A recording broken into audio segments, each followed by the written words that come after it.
here's how you can center a picture in Google Slides. So let me copy this picture first, and I'm going to put this to a brand new slide that is basically empty.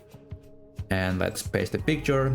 So how do you put this precisely in the middle? Well, first you have to make sure that you have enabled guides in your Google Slides document. Let's go to View and then click Snap to, and make sure that guides is enabled.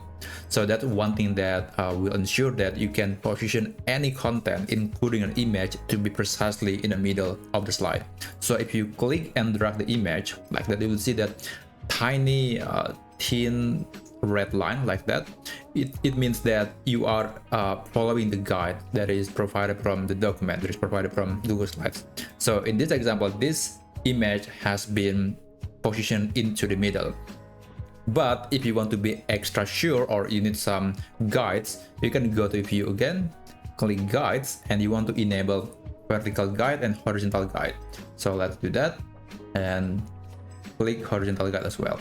So you will see this tiny something like crosshair in the middle, so you know that content is located in the middle.